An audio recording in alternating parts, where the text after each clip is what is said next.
Organ एक असं वाद्य ज्याला संगीत नाट्यामध्ये महत्त्वाचं स्थान होतं। बालगंधर्वांनी आपल्या संगीत नाटकामधून खऱ्या अर्थाने या वाद्याची ओळख घडवली, पण गेल्या 40-50 वर्षांमध्ये ऑर्गन काळाच्या पडद्याआड गेलेला आहे। आज म्युझिक डे आहे, त्यानिमित्तानं हा खास रिपोर्ट।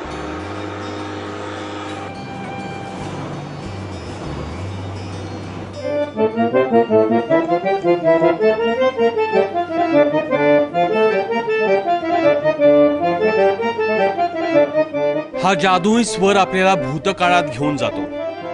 जेव्हा संगीत नाटकं लोकप्रियतेच्या शिखरावर होती, तेव्हा हा ऑर्गन म्हणजे त्या नाटकांचा प्राण होता।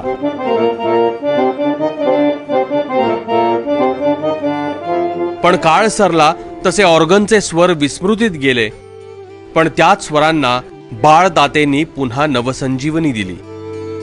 एबीपी माझाची आपली मुलाखत 2014ला झाली।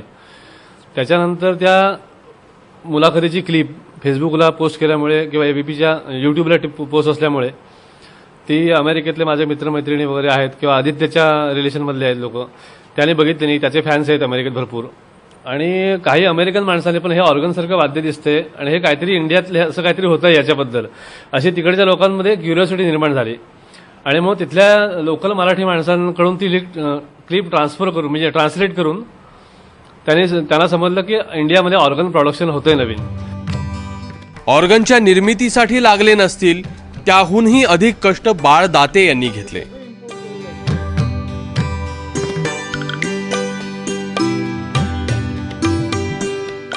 प्रसंगी परदेशवाऱ्या केल्या, ऑर्गनचे न मिळणारे पार्ट तयार करून घेतले, तन मन आणि धन फक्त ऑर्गनच्या पुनर्जन्मासाठी खर्च केले।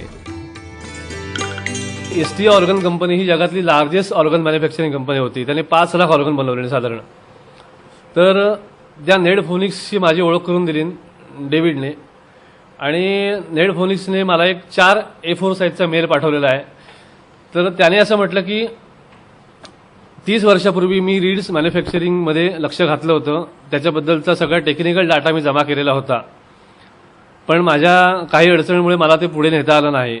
तर असा एक कोणतरी माणूस करतोय की हे मला हँडओव्हर करताना फार आनंद होतोय, असं म्हणून त्याने ती सगळा डाटा ज्याच्याकडचा होता तो मला त्याने हँडओव्हर केलेला आहे माझ्याकडे। 3 वर्षांपूर्वी माझानं ही तपस्या जगासमोर आणली आणि आडीवरे ग्लोबल झालं। मला हे सगळं सांगताना खूप आनंद होतोय की जवळपास 10,000हून जास्ती रीड्स आज अमेरिकेतनं आडीवऱ्यात इम्पोर्ट झालेले आहेत। 66हून अधिक ऑर्गन मॅन्युफॅक्चर गेल्या 3 वर्षात झालेले आहेत, आणि अजून 25 ते 30 ऑर्गन मॅन्युफॅक्चर होतील एवढा इकडे सामुग्री उपलब्ध आहे। आपली मागे गेल्या 2014चे जे एबीपीचं शूटिंग झालं होतं, त्या दिवशी आदित्य ओकने मला चॅलेंज दिलं होतं की मला विमानातून नेण्यासाठी ऑर्गन करून दे। तो एक काय म्हणतात परिवर्तनाचा काळ झाला ते असं चॅलेंज मला दिल्यामुळे। त्याच्यामुळे 35-40 किलो वजनाच्या ऑर्गन ऐवजी आपण 18 ते 20 किलोचे ऑर्गन करायला लागलोय। या महान कामाची दखल थेट रीड ऑर्गन सोसायटीने घेतली। त्रैमासिकाच्या पहिल्या पानावर त्यांच्या कामाचं कौतुक छापलं, नव्या ऑर्गनची ऑर्डरही आली।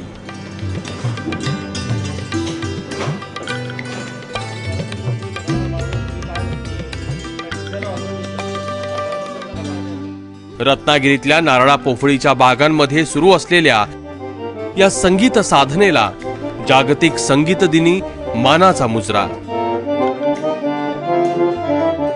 सचिन देसाई, एबीपी माझा, आडीवरे, रत्नागिरी।